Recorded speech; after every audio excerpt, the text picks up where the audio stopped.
Hi, I'm Camille.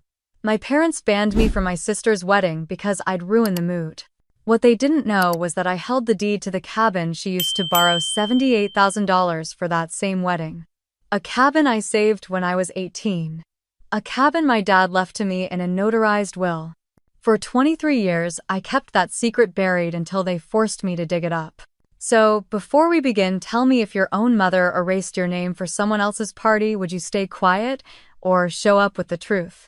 The napkins were folded into perfect triangles, the kind that looked like someone had ironed each one individually before placing them beside the antique silverware. My mother always believed presentation could fix anything. Tension: fold a napkin. Resentment: add lemon slices to the water pitcher. Decades of quiet damage tucked neatly beneath polished surfaces and fresh peonies. It was a sunny Sunday in late April. The kind of day people call picturesque. Warm breeze, blue sky, and a faint scent of cut grass. My mother's backyard patio in Fairview Hills was filled with cousins I hadn't seen since Christmas, aunts in pastel cardigans and uncles in golf polos, who always forgot which of us was which. I sat at the far end of the long table right next to the decorative ficus she bought from an interior catalog years ago. It still had a barcode sticker on one of the bottom leaves. My coffee had gone lukewarm. I hadn't touched the scone in front of me, but I'd shredded the napkin into pieces so small I couldn't even piece them back together if I tried. This brunch was supposed to be a pre-wedding celebration. For Sienna, my younger sister, the golden one.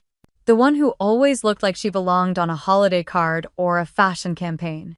She was getting married in 3 weeks to a man named Travis who had great hair and the personality of a saltine cracker. But he looked good in photos, so that probably counted for something.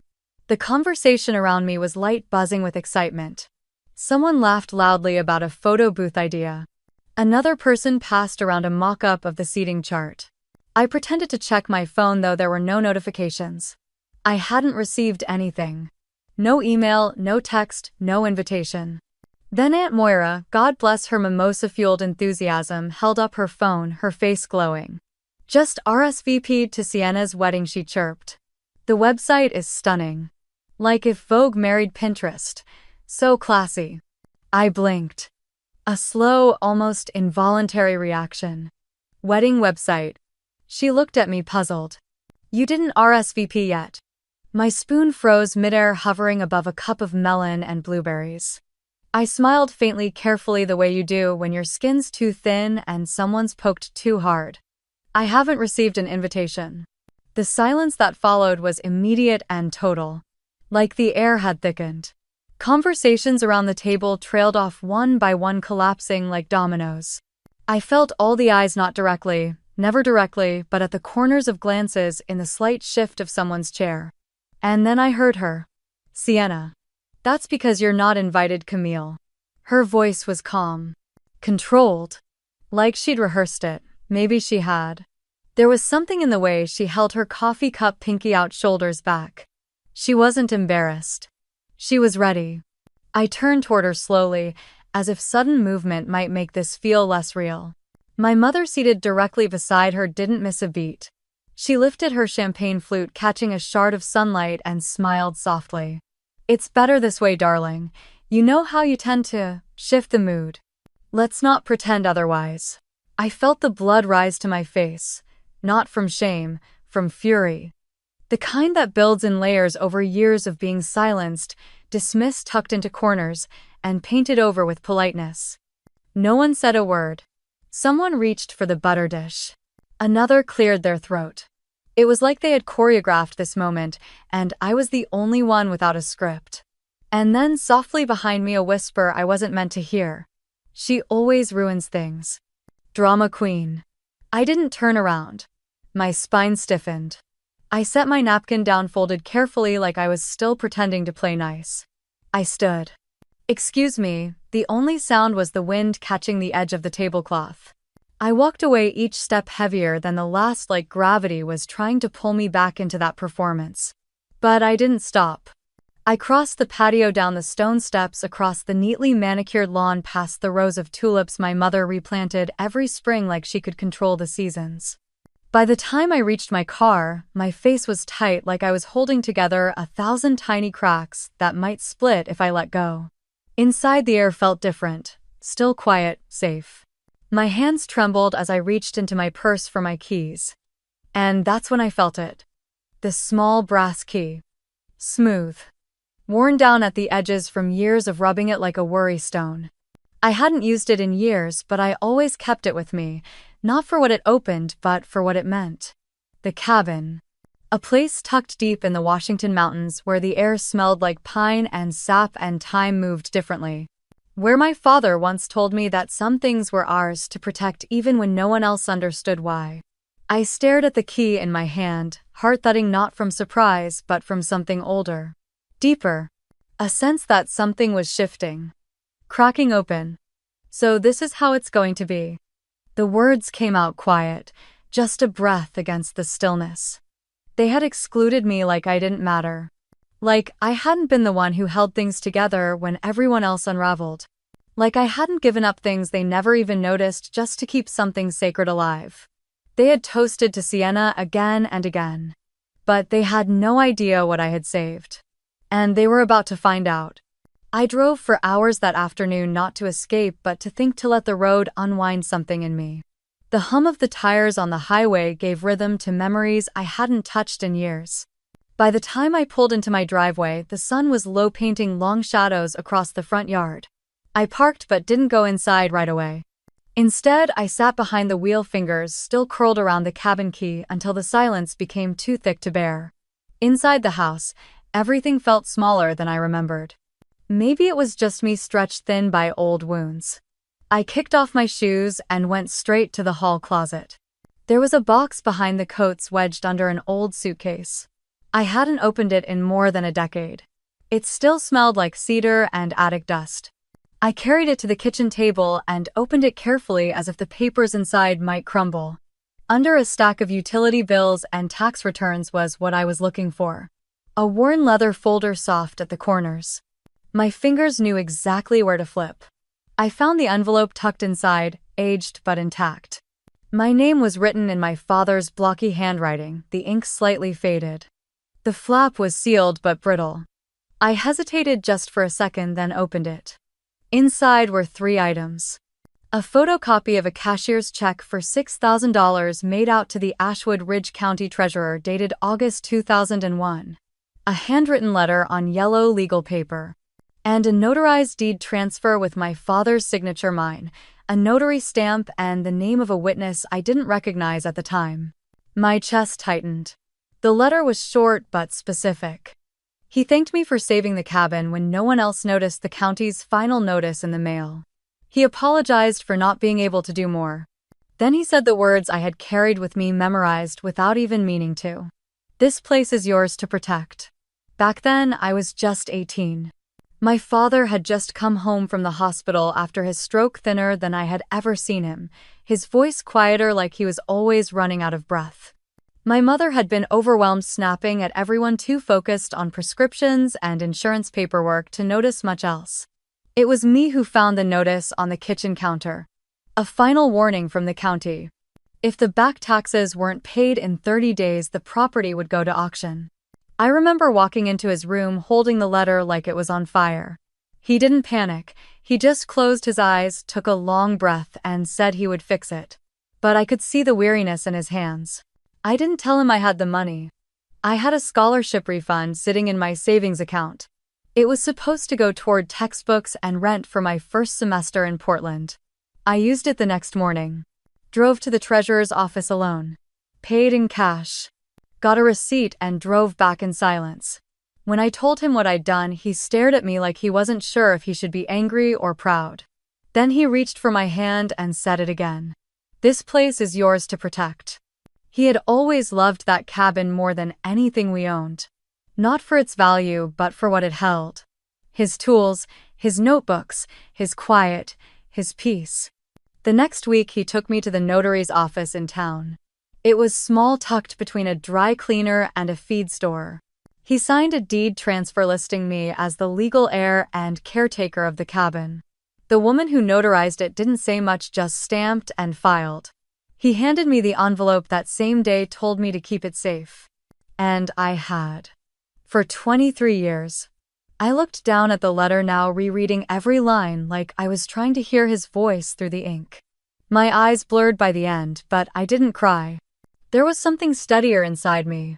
Not sadness. Resolve. I picked up the phone and called the Ashwood Ridge County Recorder's office. It rang 4 times before someone answered. A woman named Trish, voice clipped but polite. "Hi," I said. "I'm trying to verify a deed. I have the original notarized copy here, but I need to confirm the current ownership of the property." She asked for the parcel number. I gave her the address. She tapped away on her keyboard. There was a pause. According to our records, the property was transferred to a Lorraine Drake in September 2018. "Do you have a case number or document ID?" My mouth went dry. That was 3 years after my father died. "No," I said slowly. That doesn't sound right. It was deeded to me in 2001. "I have the paperwork." She made a small sound, half sigh, half sympathy. "Ma'am, property transfers do happen posthumously. If a new deed was filed with proper signatures and the required form, it can override a previous one. Even notarized ones, depending on language." I felt my fingers tighten around the phone. "And what if that later deed was filed without the original heir's knowledge?" She hesitated. "Then you'll need to file a formal dispute. I can't give legal advice, but we see situations like this more often than you'd think. Family property. Things get complicated." I thanked her, though the words tasted bitter. After we hung up, I sat in the kitchen, the envelope open on the table, the papers spread before me like puzzle pieces no one else knew existed. 3 years after my father died, my mother had transferred the cabin into her own name. Quietly. Without telling me. She must have had the original records overwritten with newer ones. How, I didn't know. But she had done it. While I had been busy building my own life, trusting her to respect his wishes, she had erased me. And Sienna.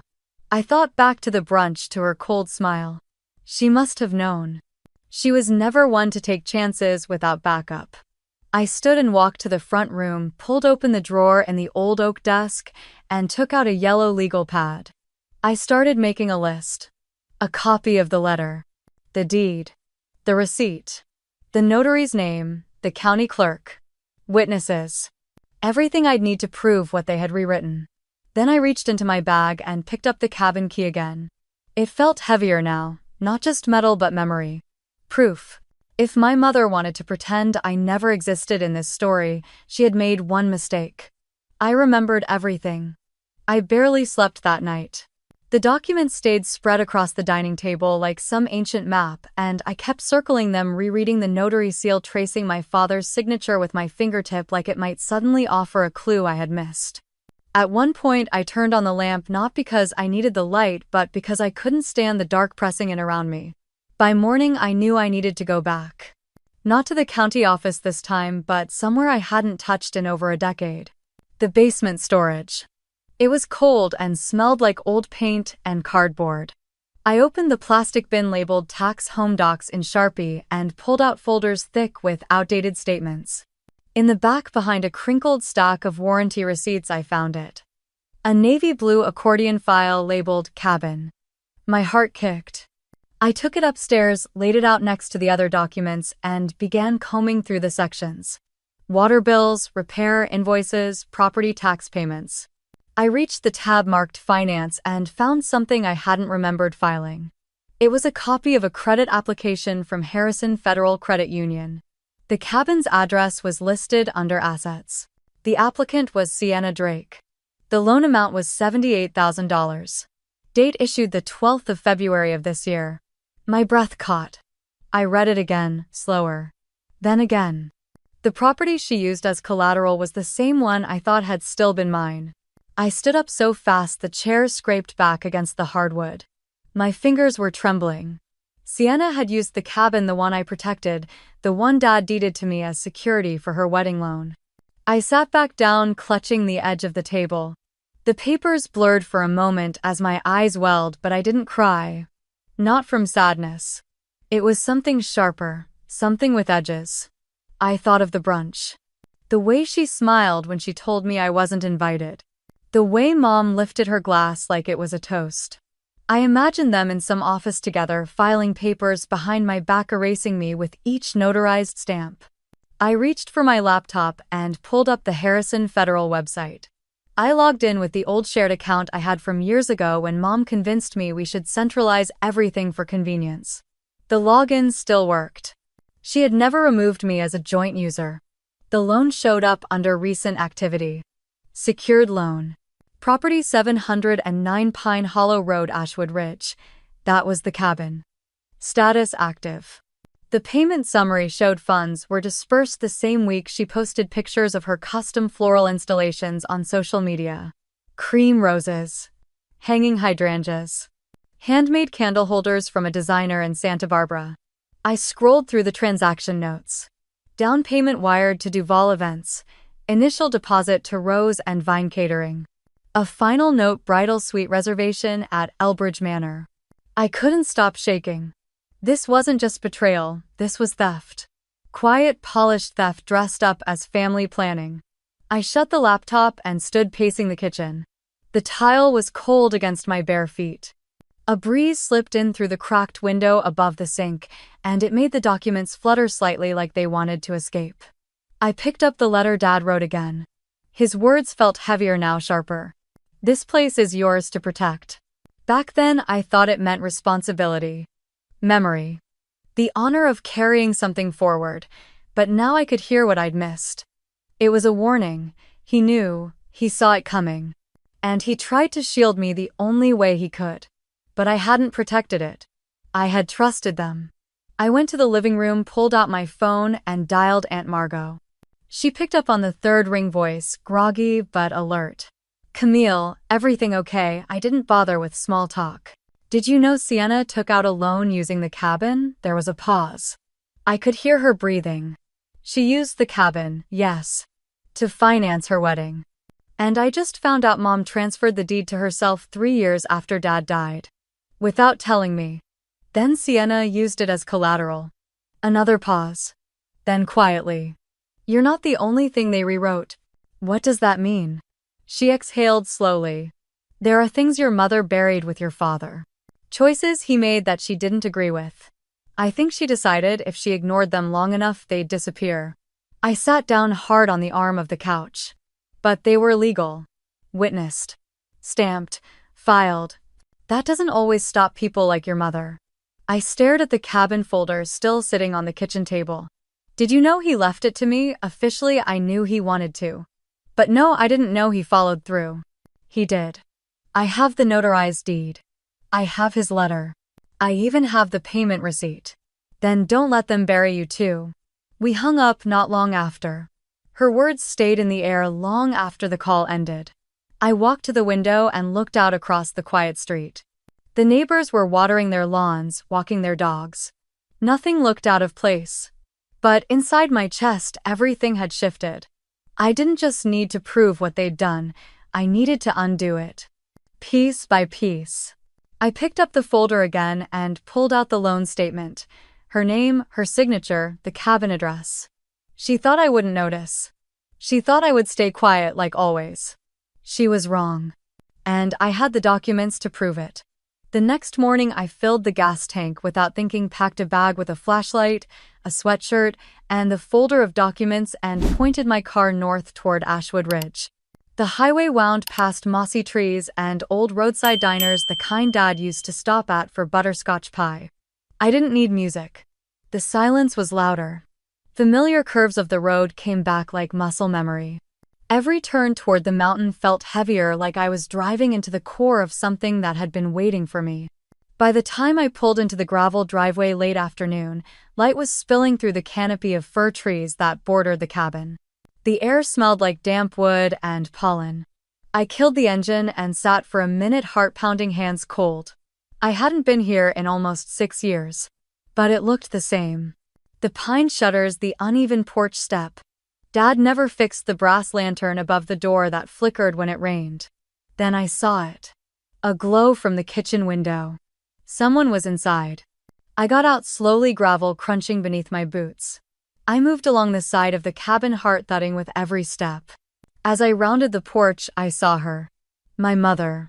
She stood at the dining table, sleeves rolled up, surrounded by open bins and tissue paper. Ribbons, candles, and white lanterns were scattered everywhere. She was humming, folding something. She didn't look up when I opened the screen door.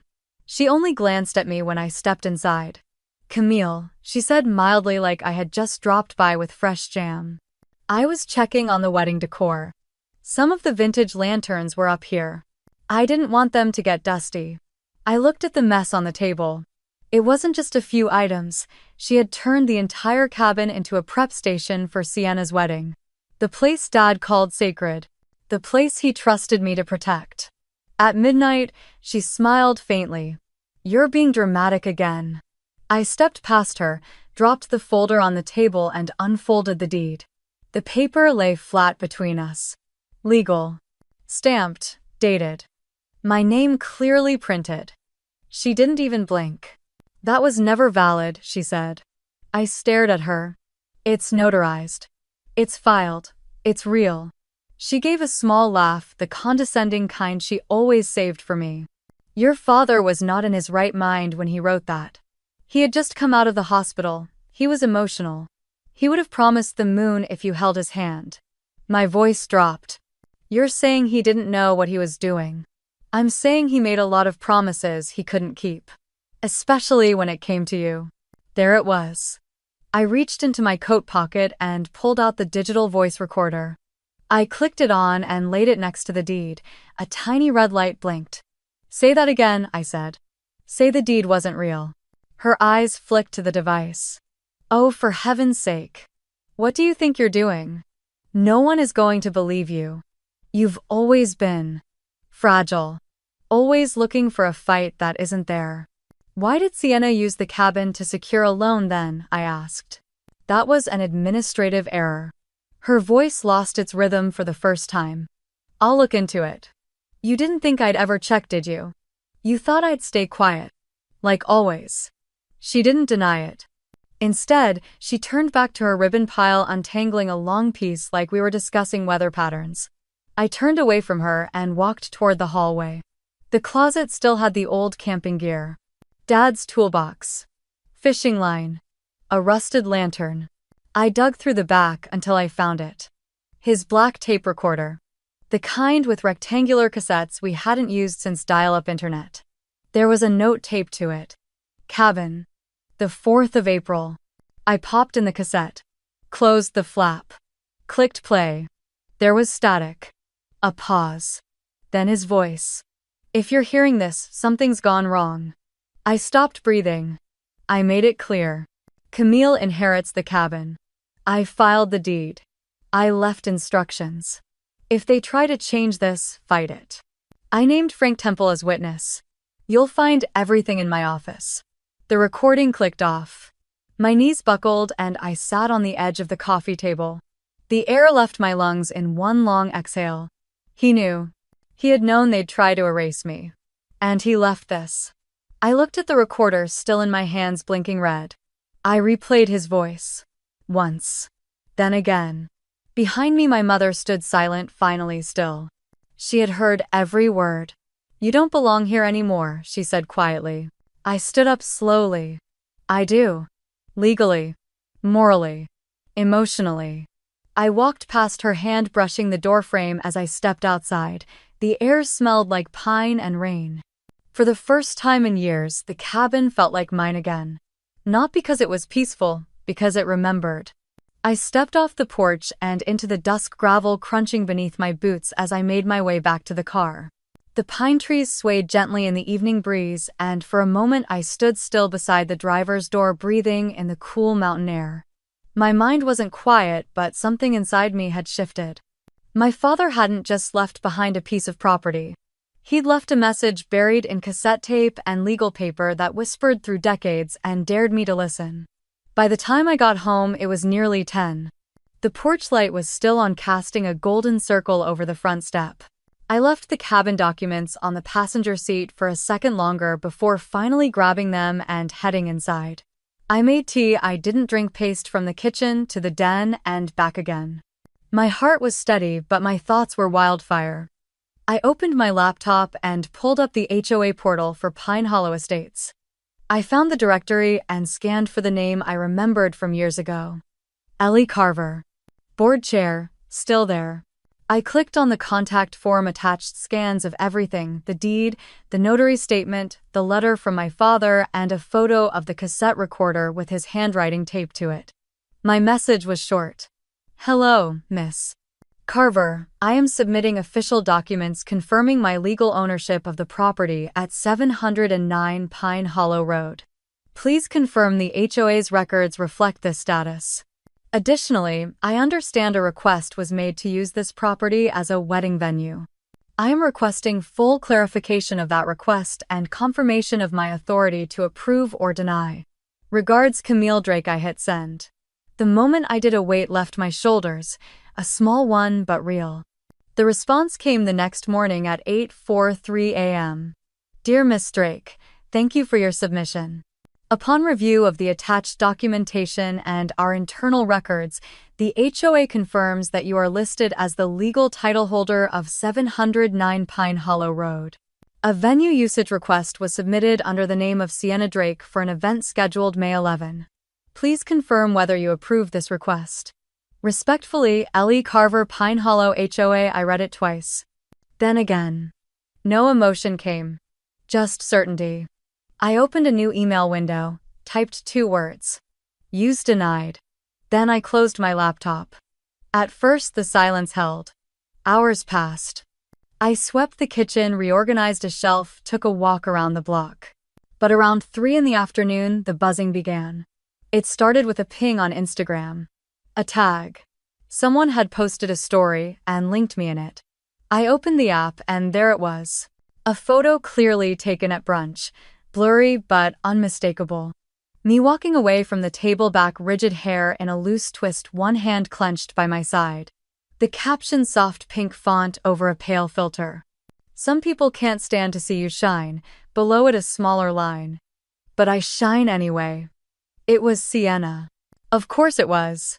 I tapped through her stories. More of the same. Wedding planning snippets. White roses, custom menus. A slow zoom on her ring. Her tone wasn't angry, it was curated. Polished. She was spinning the story before I even had a chance to speak. I didn't respond. I closed the app, silenced my notifications, and went back to the kitchen. I poured a glass of water, drank half, and set it down. The next buzz came from a text. A number I hadn't saved, but I knew the tone. Cam, it's Cassie. From high school. You okay? I stared at the screen. Then another message came through a minute later. Saw something going around on Insta. Heard about the cabin. Just. Are you doing all right? I didn't reply. Not immediately. I walked into the living room, pulled out the folder again, and laid everything back out. I wasn't looking for anything, I just needed to see it. To touch the evidence of what was mine. The deed. The recording. The notarized form. My father's signature. My name. The cabin was never just property. It was protection, a promise. And now it was leverage. Another message came through. This time not from Cassie. Unknown number. What are you doing? Everyone's talking. No name, no punctuation. Just that. I exhaled through my nose, walked to the back door, and stood outside. The wind had picked up. My neighbor across the street was unloading groceries from her trunk, completely unaware of the storm gathering in my life. What am I doing? I was correcting the lie they built on my silence. I walked back inside, picked up my phone, and finally texted Cassie. Not sure what you've heard, but I'm not ruining anything. I'm reclaiming what was stolen. 3 dots appeared. Then disappeared. Then reappeared. Then nothing. It didn't matter. The truth had a funny way of spreading once it found a crack. And the first one had just opened. I hadn't planned to go. Not really. But the moment Sienna posted her brunch outfit on Instagram with a caption that read, "Ready to celebrate love with my people," something shifted in my chest. It wasn't anger, it was clarity. She had erased me from her guest list, but I was still on the deed. Still in the foundation. She could hide my name on her seating chart, but not from the paperwork. Or the truth. I pulled the gray dress from the back of my closet. It was simple, tailored, clean. The kind of dress that didn't ask for permission to belong in a room. I tied my hair into a low knot, minimal makeup, and slipped into black flats. My reflection stared back with a kind of stillness I hadn't seen in years. It didn't look like revenge, it looked like composure. The brunch was held at the Elbridge Country Club, all marble floors and high ceilings polished to the point of reflection. I pulled into the circular drive and handed my keys to the valet. He hesitated for a half second, glanced down at his clipboard, then back at me. "Name, ma'am, Camille Drake." He blinked unsure, then handed me the ticket without another word. That was the first ripple. Inside, everything was lavender and gold. The tables were covered in soft linen. Towering arrangements of white orchids and pale pink tulips filled the air with an artificial sweetness. Name cards etched in gold foil glittered under the chandeliers. I walked in quietly, not expecting a welcome. I didn't need one. The conversations at the front tables dipped as I entered. A few heads turned. Then more. Eyes flicked from face to face like dominoes falling. I walked with purpose, scanning for an empty seat. There wasn't one. That was the point. I stood behind the last row where the light from the windows barely touched the carpet. My hands rested gently on the back of an empty chair, though I never sat down. I didn't need to. I just needed to be visible. Sienna spotted me first. Her eyes widened just enough to register discomfort before her mouth stretched into a practiced smile. She leaned toward her fiancé, Trent, who didn't look my way at all. Her fingers twitched against the tablecloth. Her face said grace. Her posture said panic. The planner appeared next. Mia, young, high-strung, always holding a clipboard like it was a lifeline. She moved between tables, checking timing with the servers, then leaned in to whisper something to Sienna. I saw it unfold in slow motion. Mia glanced at her tablet, blinked, then looked up. "Excuse me," she said, her voice louder than she realized. "Sorry to interrupt, but we're still showing Camille Drake as the cabin owner on the venue permit. Just want to confirm whether that's being updated before the ceremony paperwork gets filed." You could hear the champagne fizz. The room went still. A fork clinked. Somewhere someone inhaled too sharply. One guest murmured just barely above a whisper. "Oh, so it's true." Sienna froze. Her smile faltered, lips pressing into a thin line. She didn't respond. Lorraine didn't miss a beat. "Handle it," she said through her teeth, eyes never leaving her plate. Mia looked between them, clearly confused. "Of course. I'll wait for the update then." She stepped away, already typing on her tablet. I reached for the coffee carafe on the side table and poured myself a cup.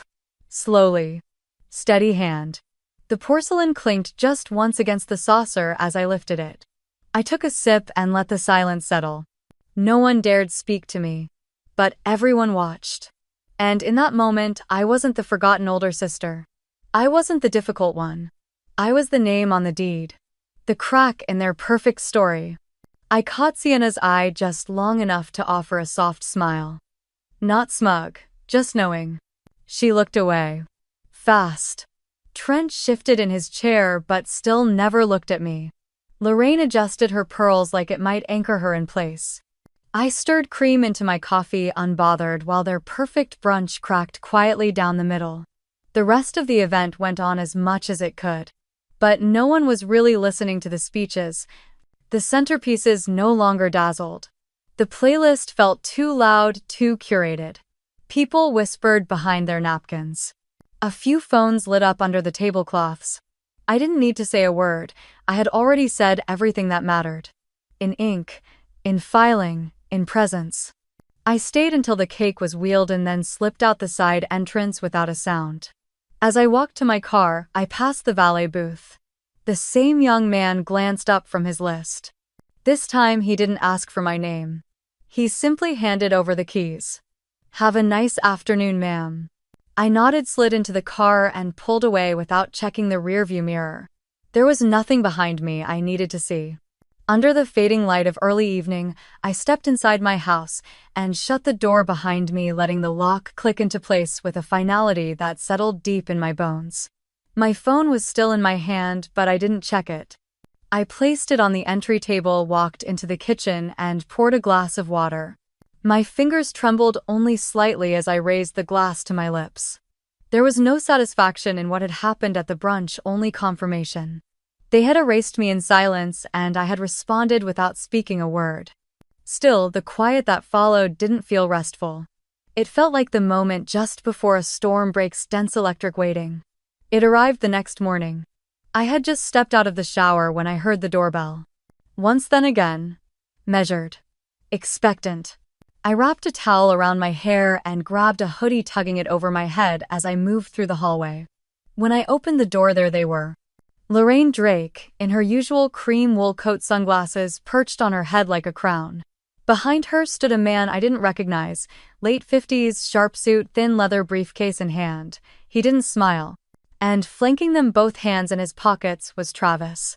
I stared for a moment, surprised to see him, but he didn't look at me.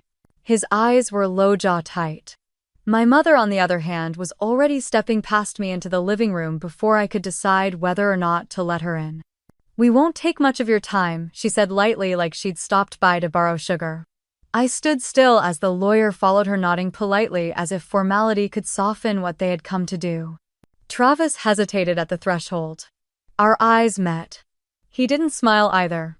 He looked tired. "Camille, this is Mr. Halberd," my mother said, gesturing to the man in the suit. "He's helping finalize some loose ends regarding the cabin." Mr. Halberd placed his briefcase on the coffee table and opened it with a soft snap. He pulled out a document and a pen, laying them neatly side by side like a magician preparing for a trick. "We'd like you to sign a custodianship acknowledgement," he said smoothly. "It simply confirms that your father designated you as a temporary caretaker of the property, with the understanding that full ownership would revert to the family once certain milestones were reached." I blinked. "This isn't real." "It's a standard document," he replied, still calm. "Your father may have filed papers years ago, but verbal agreements often supplement written ones. This acknowledgement simply reflects the arrangement your family followed in practice. Number." I walked to the side cabinet, opened the drawer, and pulled out the accordion folder. I laid it on the coffee table beside his sleek leather briefcase and began pulling out the contents one by one. First, the notarized deed. Filed, sealed. Dated the 5th of September 2001. Then the letter in my father's angular handwriting, folded but uncreased. Then the tax receipt, $6,000 paid in full by me. Then the photograph, me and my father on the cabin porch, the notary seated beside us, all signatures visible. Finally, I set the cassette tape recorder on the table and clicked play. My father's voice filled the room, clear despite the age of the tape. "If they try to change this, fight it. I left instructions. You'll find everything in my office. Camille is the only one who ever sat still long enough to hear what this place means." When it ended, no one moved. I turned to Travis. "She used the cabin for a loan," I said quietly. "A $78,000 loan for flowers and seating charts." Travis didn't respond. He looked at the photo in front of him, then at the tape recorder. His throat moved as he swallowed hard. Mr. Halberd finally spoke. "This tape. Is this verifiable?" I raised an eyebrow. "It's dated. And if you'd like, I can produce a sworn statement from Mr.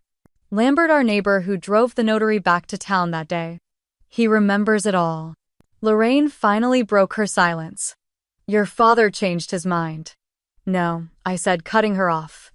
"You changed the records." "He would have." "He didn't." I stood up, voice steady now. "You filed a fraudulent deed 3 years after his death. You pretended I didn't exist, and you let Sienna use it like a pawn in her wedding fairy tale." My mother's lips tightened. "You don't understand what family sacrifice looks like." "I do," I said. "I was 18. I gave up my scholarship. I paid those taxes when no one else noticed the final warning letters." She stood. "You're humiliating your sister." She humiliated herself. Mr. Halberd looked visibly uncomfortable now. He gathered the document he'd presented and returned it to his briefcase. I won't be signing anything today, I told him. Or ever. Travis finally spoke. Camille. I didn't know. His voice was low, cracking a little. I know, I said. He looked at me, then back at Lorraine, and without another word turned and walked out. My mother followed slower, as if reluctant to leave the room where her version of the truth had just collapsed. When the door closed behind them, I stood alone in the living room. My hands trembled slightly, but not with fear, with certainty. Finally. The clouds had started rolling in by midday, low and slow, like thoughts I didn't want to unpack yet. I had just settled into the couch with a notebook open on my lap, half full of scribbled dates and paper trails, when I heard the soft crunch of tires on gravel outside. I peeked through the window and froze. It was a silver Subaru, its headlights blinking off as it came to a stop by the curb. The car was old but well kept, the kind that had survived decades of careful ownership. My pulse quickened, not from fear but from recognition. The door opened and Aunt Margot stepped out, slower than I remembered, but with the same grace in her shoulders. She wore a raincoat, the hem darkened with moisture, and cradled a plain cardboard box in both hands. She didn't wave. She just walked up the path like she'd done it 1,000 times. I opened the door before she could knock. I wasn't sure you'd still be here, she said softly. I wasn't sure anyone still knew where I lived. She gave a small smile. He made me promise to bring this to you. I kept it sealed until now. We moved into the kitchen, the quiet between us warm and fragile. I cleared the table and set the box down gently. She took off her coat and hung it over the back of the chair, her hands moving like ritual. He gave this to me in the fall of 2001, she said. After the surgery. Said he didn't trust your mother with it. I untied the twine that held the box shut and opened the flaps. Inside were layers of time-yellowed envelopes, tax documents, handwritten letters folded into neat thirds. At the very top, a sealed envelope with my name written in my father's unmistakable handwriting. I stared at it for a second before opening it. Camille. This place is yours. Not because you asked for it, but because you protected it without ever needing recognition. That kind of loyalty is rare. Don't let them convince you it's weakness. They may challenge it. They may try to bury it. But truth has roots. And you know how to care for roots. I pressed the letter to my chest, trying to hold it all in, his words, my breath, the sudden weight behind my eyes. Under the letter was a document I hadn't seen before. A handwritten draft of his will dated the 7th of October 2001. It named me explicitly as the sole heir of the cabin. It referenced the tax payment, the repairs I helped coordinate, and even a line I remembered him saying once. She's the only one who listens when the wind moves through the pines. I looked up. He never stopped believing in you, Margot said. Even when the rest of them were too busy watching Sienna twirl. I smiled through a burn in my throat. You knew about the loan, she nodded. I didn't know how bad it got. But, yes. Your mother and Sienna made choices your father never would have signed off on.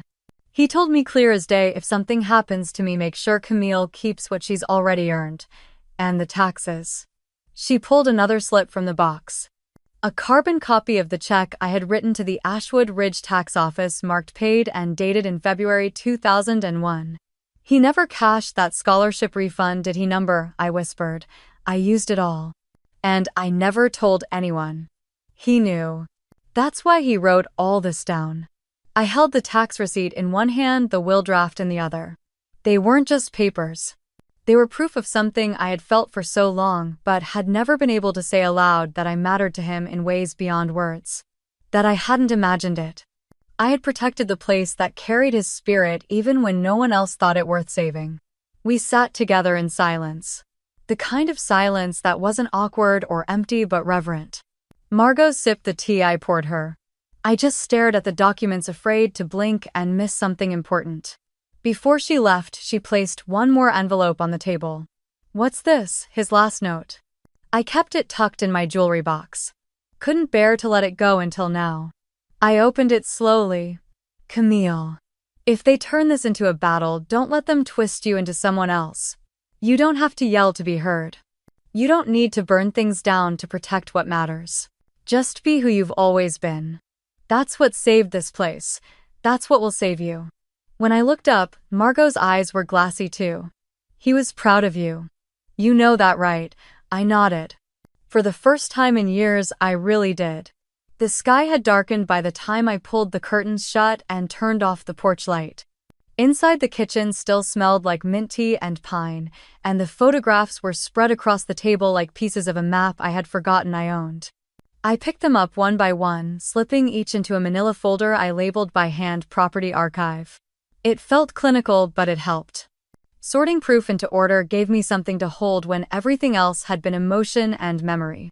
Just before bed, I opened my inbox again. The HOA board had sent a follow-up.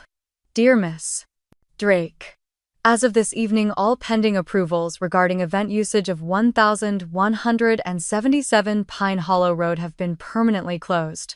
Any attempts to refile under alternate ownership will require independent verification through the Ashwood Ridge Clerk's Office. Please retain this confirmation for your records. Sincerely, Ellen Vickers, HOA Chair. The tone was official, dry. But to me it read like thunder. Not because it punished anyone, but because it documented plainly finally that the truth had been seen. And even if the world moved on, I could hold that paper in my hands and remember the moment it was no longer a question. The next morning, I woke to 3 voicemails and 12 new messages. I didn't open any of them right away. Instead, I made breakfast, swept the porch, and let the birdsong drift in through the window. It was only after the kettle had gone quiet that I sat down with my phone and began to scroll. The first message was from someone I hadn't spoken to in over a decade. A cousin who had once mocked me for bringing books to family barbecues. I saw the post. I always knew you were the one who kept that place alive. I'm sorry I didn't say something sooner. Another came from my father's old friend in Arizona. He had forwarded the HOA confirmation with a simple line beneath: Greg would have been proud of how you handled this. Even Aunt Cora, who had once described conflict as a low vibration, had sent me a voice memo filled with stammered apologies and halting gratitude. I didn't know, Camille. I didn't know they'd done that to you. I wish I'd asked more questions. I wish I'd listened.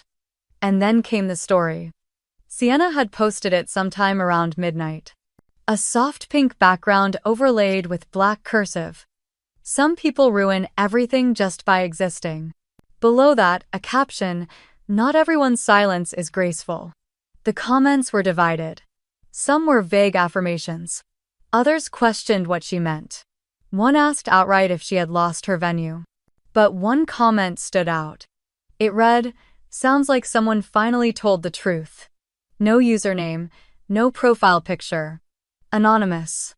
But it had 5 likes and no replies. By noon, I had heard from the photographer again. He texted me this time apologizing for the awkward drop-off the day before. She wanted your image out of everything he wrote, said you'd taint the aesthetic. I didn't agree, but I didn't argue. I just kept the extras. I figured one day maybe they'd matter. They did. I thanked him. He didn't respond right away, but that was fine. Gratitude doesn't always need applause. Late afternoon, I received a knock at the door. Not forceful, just a gentle triple tap. It was Ellie Carver. She stood on my porch with a clipboard in hand and a windbreaker zipped all the way to her chin. "Camille," she said, "I hope this isn't too forward, but I wanted to give you this in person." She handed me a printed memo. HOA seal. Her signature at the bottom. It formally listed the event removal, cited verified property ownership, and referenced the photographic and affidavit support I had submitted. "We rarely get involved in family disputes," she added, "but this one. It was about more than just a party." I invited her in for tea and we talked briefly about zoning and the upcoming fall inspection schedules. She didn't ask about Sienna or Lorraine. She didn't need to. As she left, she looked at me and said something I hadn't expected. Sometimes the quiet ones are the ones who actually change things. By evening, my inbox was calm again. The phone didn't buzz. No more posts, no more cryptic captions. The noise had fallen off. But I wasn't the only one listening. From the upstairs window, I caught a glimpse of Travis standing near the back hedge of the country club lawn. He was with a man in a charcoal suit, thin, stern-looking, holding a leather folder. I didn't need to hear them to understand what was being said. Travis's jaw was tight. His hand moved through his hair like he'd done when we were teenagers back when he didn't have the words for his guilt. And then he turned and looked toward the cabin. We didn't wave. He didn't walk over, but for the first time I saw it in his eyes. He knew. And that was enough for now. By morning, the calm had already cracked. The soft silence I had cherished the night before was gone, replaced by the low roar of notifications humming on my phone like a distant siren. I stared at the lock screen. Mentions. Tags. Direct messages. The wave had arrived. I opened Instagram. Sienna's profile was pinned to the top of my feed like it had been waiting for me. The first slide was a soft focus selfie of her and Lorraine framed with a wreath filter, their faces pressed close. The text overlaid family sticks together through lies. The next slide cut harder. It was a cropped image of the notarized deed I'd shown at brunch. She had blurred the county seal and slapped bold black text across the bottom. Just because it's notarized doesn't make it real. Her caption below read, "Some people forge signatures and call it truth. Mental health is a real issue. Protect your peace." Lorraine commented with a string of heart emojis and one line that felt colder than anything else we've always known who to trust. Other comments rolled in, some sympathetic, others skeptical. One read, "Wait, isn't Camille the one who saved the cabin back in the day?" Another replied, "I heard she was cut out for a reason." It wasn't just a smear, it was a narrative. They weren't denying the documents, they were denying my sanity. I sat back from the screen, fingers loose around my mug. I didn't feel rage. Not yet. What I felt was older than that. Familiar. Like walking into a room you used to cry in and finding the walls still echo. I closed the app without responding. Instead, I turned to the folders spread across my dining table. Legal, property, correspondence, testimony.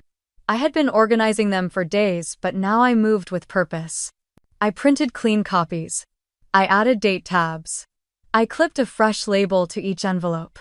I inserted the HOA ruling, the permit, the voice recording transcript, the affidavit from Mr. Lambert, the letter from Aunt Margot.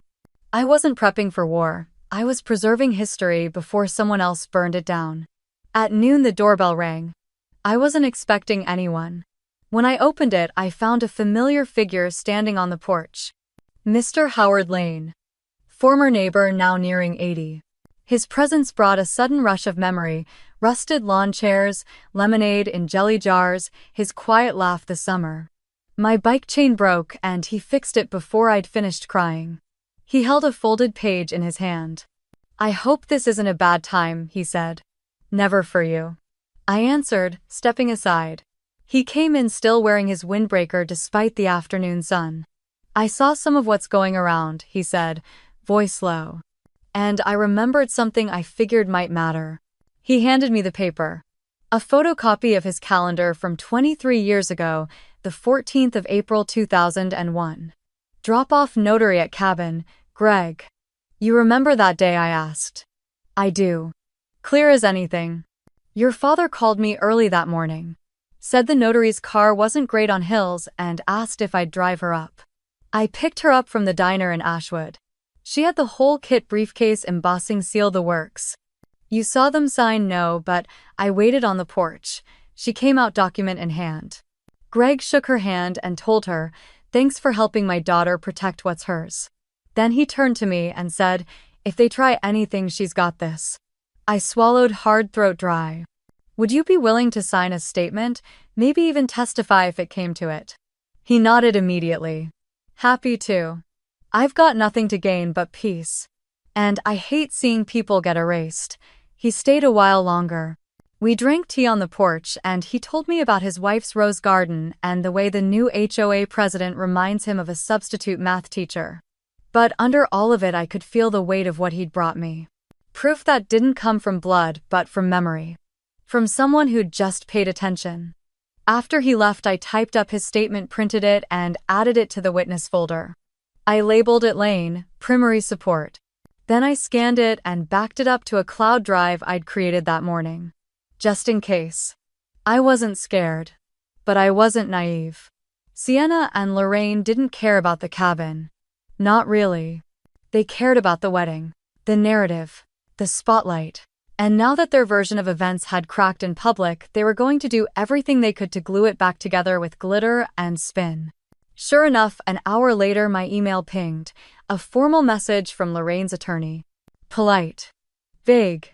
Concerned about public misrepresentation and family defamation. Hinting at a cease and desist. Suggesting a resolution could be met privately for the sake of legacy. I didn't reply. Instead, I drafted my own email.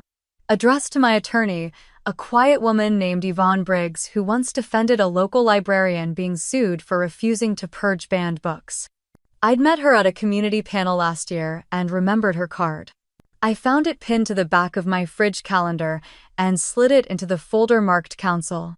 I attached every document, every scan, the HOA ruling, the county seal, Mr. Lane's affidavit, Margot's packet, the deed, the tax payment proof, my father's audio, and a single line beneath it all. This is the truth. If they want to fight, I'm ready, and I was. The air was cool when I stepped out of the car, but my palms were sweating. The Ashwood Ridge Community Center didn't look like the kind of place where battles were fought, but I knew better. Truth rarely required grand stages. Just enough light and the courage to speak it aloud. I carried the folder pressed to my chest like armor. Inside it, everything I needed, the notarized deed, the audio transcript, the letter from Aunt Margot, the signed affidavit from Mr. Lane, and most importantly, the guest book. The old thing still smelled faintly of cedar, the pages curled slightly from years spent on a dusty shelf, but the words inside hadn't faded. Words written in my father's hand. I pushed the glass door open and stepped inside. The main hall was already half full, neighbors and board members murmuring among themselves. I spotted Ellie Carver at the head table with 2 other board members adjusting her nameplate. Her gaze met mine briefly, and she nodded once, firm and formal. I took a seat near the front, but not too close. I didn't want to look like I was staging a coup, just telling the truth.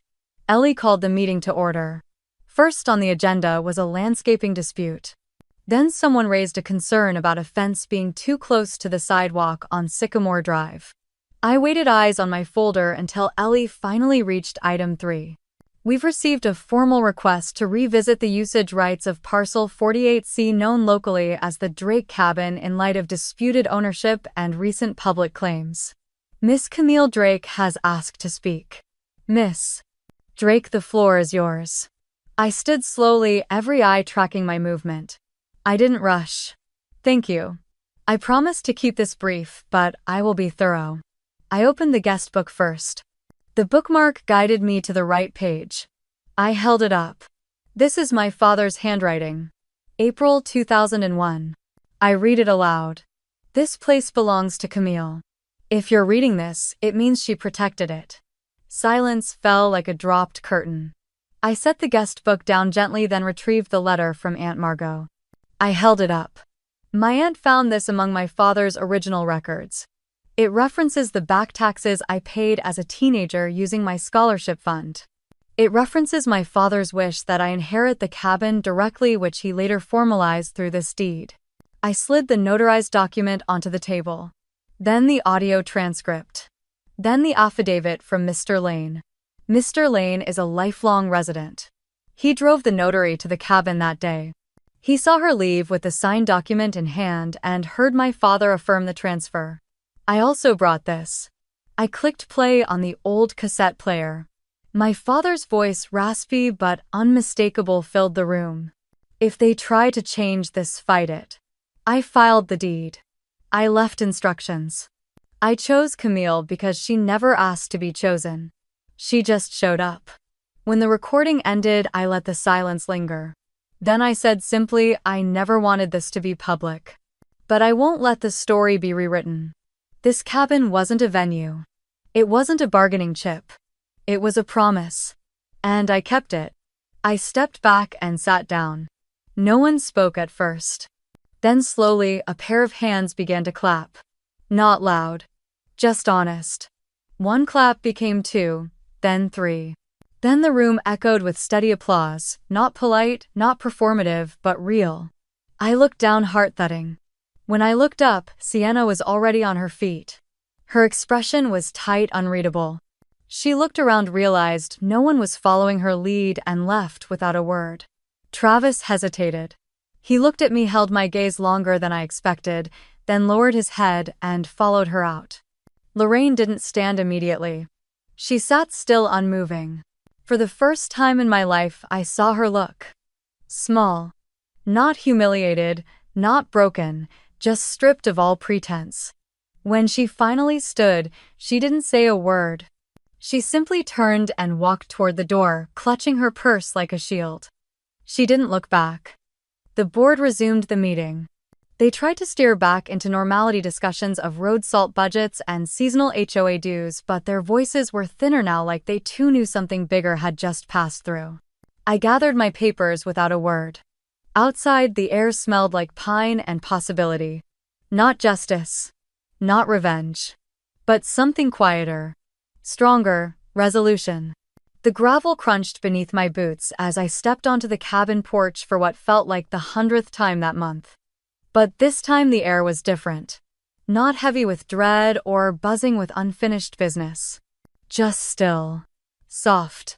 A bouquet of wildflowers sat on the top step, wrapped in brown paper tied with twine. No flashy florist logo, no dramatic flourish. Just a folded note tucked beneath the stems, handwritten in small, deliberate script. I always knew. I just didn't speak. Aunt Margot. I sat on the step, the bouquet in my lap, the note still between my fingers. For years her silence had felt like absence, but now it felt like endurance, like waiting for the right moment to lean in. The wind stirred gently. Not angry, not warning. Just there. I pulled out my phone and scrolled down to my saved voicemails. It had been a while since I listened to the one I could never quite delete. My father's voice crackled into my ear like static from a dream. You never asked to be chosen. That's why I chose you. If they ever forget that, don't let them take it from you. I closed my eyes and let the words sit with me. It wasn't about winning, not really. It wasn't even about the cabin, it was about knowing that I hadn't imagined it. That the quiet love my father gave me, the trust he handed me in paper and ink, was real. And it mattered. I stood and unlocked the front door. The scent of pine and dust welcomed me like an old friend. I walked to the small wooden table by the entryway where my dad used to keep his flannel caps and the fishing licenses he always forgot to renew. I pulled out a folded sheet of paper and uncapped a pen. They thought I'd ruin the mood. But all I did was reveal what they tried to bury. I placed the note under the edge of a smooth river stone. Not for them, for whoever came next. A reminder that some truths don't need to be shouted, they just need to be left in plain sight. The light through the window shifted, catching motes of dust in its path like tiny dancers. I didn't linger, there was nothing left to arrange or sort. No more papers to file, no recordings to unearth. The truth had done its work. The rest belonged to time now. As I stepped off the porch, the breeze brushed against my cheek, not like a slap or a warning, but like a sigh. For the first time in years, I didn't flinch. I didn't think about Sienna's stories, or Lorraine's silence, or the wedding that no longer loomed like a storm cloud. I thought about the cabin. About the girl who once sat cross-legged beside her father, helping him stain floorboards, and falling in love with the sound of trees swaying above them. That girl had held the line, and she'd made it all the way back. I reached my car and paused, looking back at the porch one last time. No fireworks. No dramatic closing of the door. Just stillness. And then I smiled. Not out of spite or pride, but because it finally felt like mine. Not the cabin. The story. The truth. I slid into the driver's seat and turned the engine. The road curved gently out of the forest, and for once I didn't look in the rearview mirror. At the stop sign near the edge of the ridge, my phone buzzed with a new message. This one was from Ellie Carver. HOA records updated. Property confirmed under Camille Drake. Public notice issued. No further disputes pending. Short. Final. I let out a long breath, folded my phone shut, and kept driving. Somewhere down the road, a diner glowed with neon letters. I didn't need coffee, but I stopped anyway. Inside, the waitress handed me a menu and smiled. Long day, no, I said. Just a long story. She laughed lightly and walked away. I looked out the window. Someone had folded a napkin into the shape of a leaf. It sat by the sugar packets, slightly lopsided, like someone hadn't quite remembered how to do it but tried anyway. My father used to do that when things got tense at dinner. A leaf from a napkin. A peace offering. I traced the edge of it with my finger, then leaned back and let the quiet fill the space. Not empty. Not broken. Just finally at rest. And now maybe it's your turn. If your parents ever chose a lie over you, would you speak up or would you stay quiet to keep the peace? Tell me in the comments. Because sometimes the ones they say will ruin the mood are the ones who remember how it was built in the first place.